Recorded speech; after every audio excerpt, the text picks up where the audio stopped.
선생님 안녕하세요. 네, 안녕하세요. 오늘은 혹시 어떤 거 준비하셨나요? 오늘은 일본식 중화 요리를 해볼 거예요. 일본식 중화 요리요? 네, 오늘 준비한 요리 이름은 텐신항이라고 하는 음식이에요. 텐신항이요? 네, 처음 들어보는데 혹시 어떤 요리인가요? 천지반입니다. 드래곤볼이요? 네.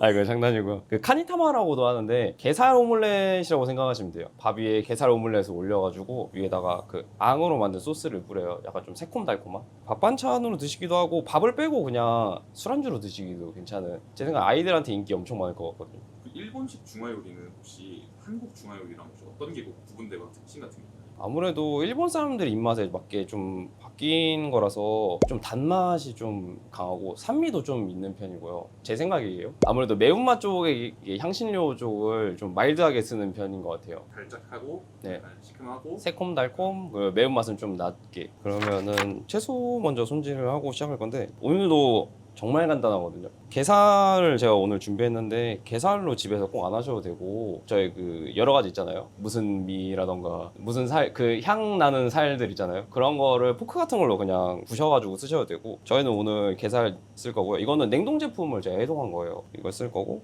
그다음에 표고버섯이랑 대파랑 팽이버섯 준비하시면 됩니다. 얘네들은 필수 준비인 거죠? 저는 넣는 게 좋다고 생각해요. 만약에 하나를 뺄 수 있다면? 하나를 뺀다면은 버섯류 중에 하나를 뺄 것 같은데 표고버섯 향이 싫으신 분은 표고버섯을 빼는 게 나을 것 같아요. 오늘은 2인분을 준비할 건데 레시피는 제가 1인분으로 보내드릴 거라서 분량 같은 거는 보시고 따라 하시면 됩니다. 그 텐신항이라는 이름이 네, 혹시 뭐 이름이 진짜로 드래곤볼의 천진반인 건가요? 진짜 그 천진반은 텐신항에서 이제 따온 걸로 알고 있고요. 텐신항이라는 이름은 약간 여러 가지 썰이 있어요. 이것도 관동 대지진 지나고 나서 뭐 먹을 게 없어가지고 계란덮밥을 약간 비슷하게 만들었다 약간 이런 얘기도 있고 산동성인가 그쪽 출신 그 주방장인가가 이제 만들었다는 얘기도 있고 일본 와서요. 무슨 음식 교류회 같은 거에서 중국 쪽이랑 하면서 약간 아지노모토 측 쪽으로 약간 레시피를 중국 분이 이제 만들어서 줬다는 얘기도 있고 뭐 여러 가지가 있지만은 자세하게 아시는 분은 혹시 댓글로 알려주시면 감사할 것 같습니다. 그래서 그러면 한번 채소 손질 네, 보여주세요. 일단은 표고버섯 먼저 할 거고요. 그냥 편하게 그냥 얇게 치즈 썰어주시면 돼요. 그냥 가볍게 모양 좀 이상해져도 전혀 상관없고 아무런 신경 안 쓰고 그냥 무심하게 그냥 썰어주시면 됩니다. 이거. 얇게 써는 게 좀 좋은가요? 네, 이따가 볶을 거긴 한데 한번 아무래도 다른 채소들도 좀 얇게 썰 거고 가볍게 볶아서 훅 먹는 느낌이라 오래 끓이거나 볶진 않으니까. 네, 그래서 가볍게 해주시면 돼요. 대파는 지금 버섯 썰기하고 계시는데 네. 쫑쫑 썰어도 상관없는 거죠? 아, 전혀 상관없어요.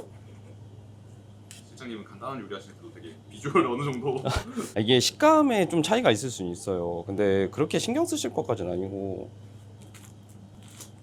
팽이버섯은 한 반 정도면 될 것 같아요. 뭐 좀 많이 하셔도 상관없는데 너무 팽이버섯만 씹으면은 이게 게살이 냉동 게살이고 막 하다 보니까 식감이 엄청 좋고 그러진 않잖아요. 그래서 너무 많이 넣으면은 이 팽이버섯 식감밖에 안 날 거라 밑동 부분은 좀 이렇게 손으로 떼주시면 됩니다. 이러면 벌써 채소 준비는 끝났습니다.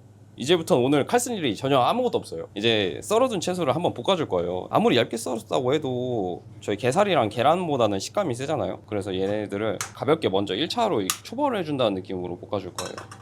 팬에 기름 살짝 두르시고 팬을 달궈주세요. 됐으면은 가볍게 그냥 다 넣어주세요.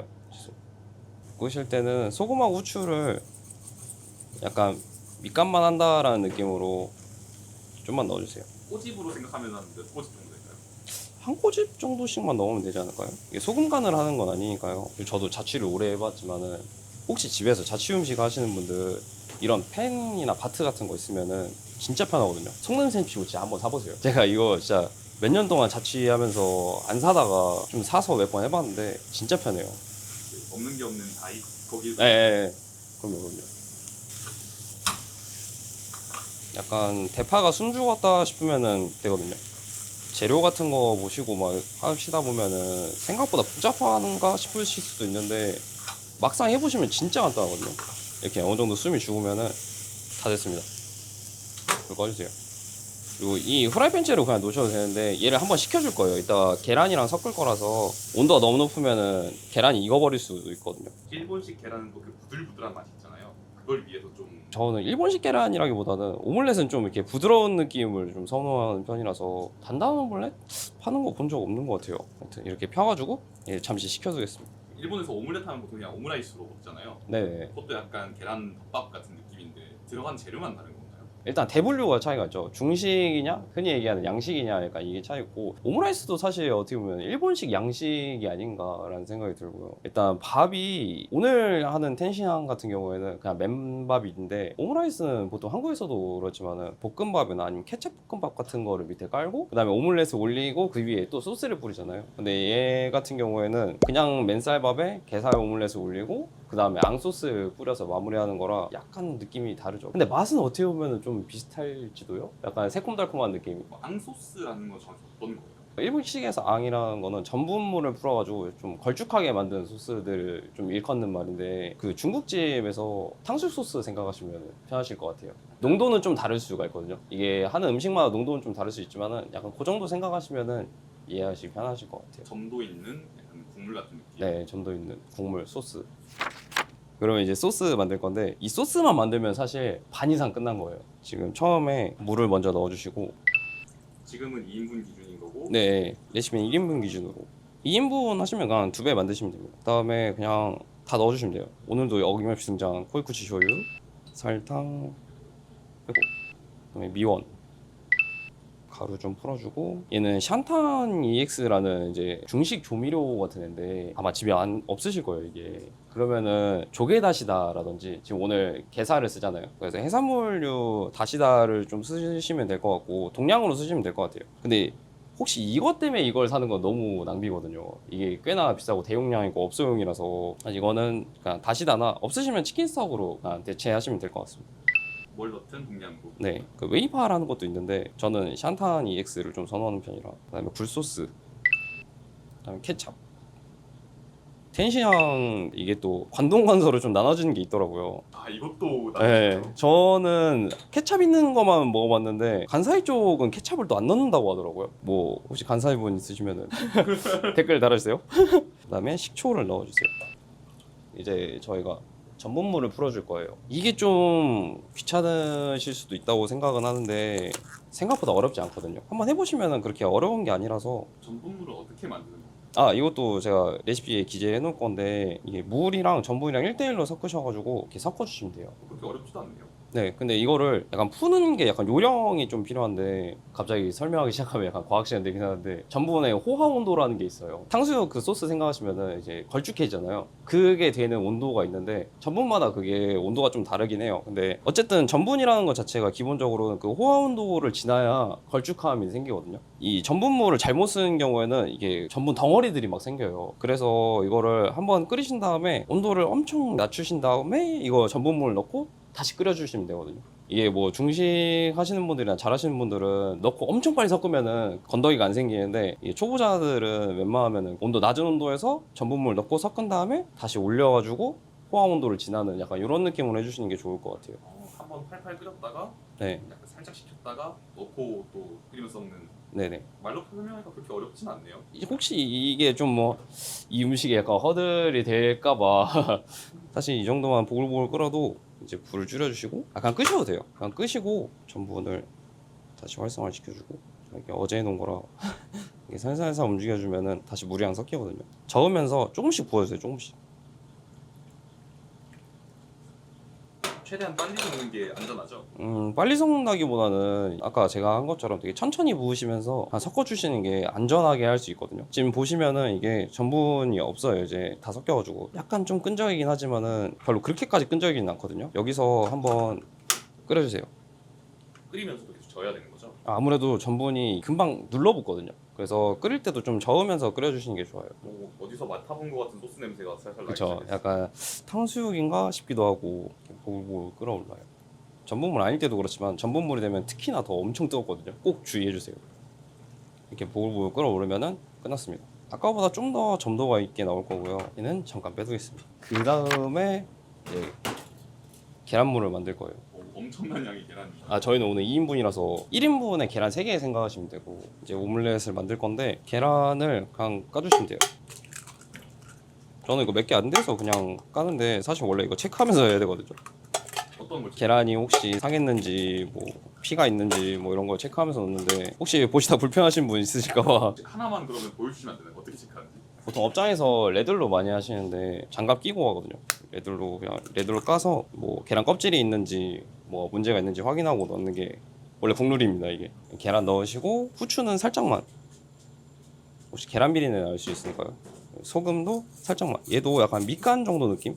둘 다 한 꼬집 정도? 네, 한 꼬집 정도 넣으시면 한 꼬집 좀 많을 수도 있어요. 그리고 여기 참기름이 많이 들어가요. 참기름이 생각보다 많이 들어가는데 줄이시면은 맛이 없어요. 참기름 많이 넣으시고 그다음에 잘 섞어주세요. 계란 노른자가 있어서 기름이랑 좀 섞이거든요. 네, 참기름은 완전히 섞어주세요.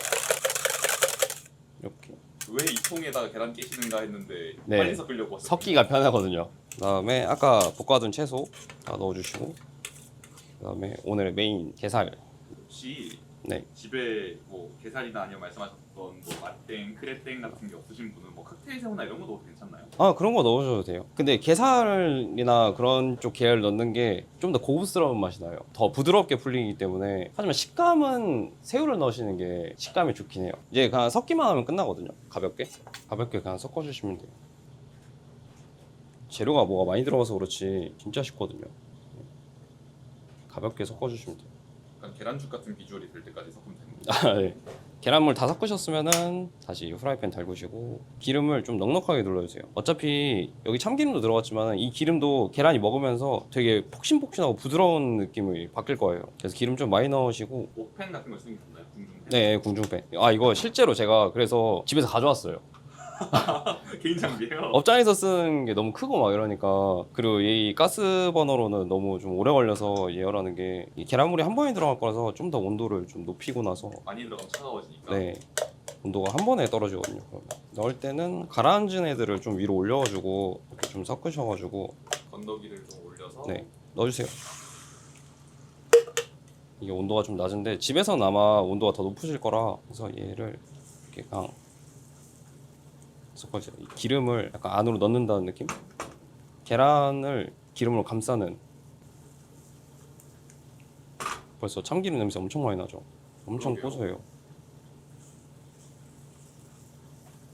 제가 생각에 이거의 가장 큰 장점은 양식 오믈렛 만드는 게 생각보다 어렵거든요. 그 럭비공 모양 만드는 게.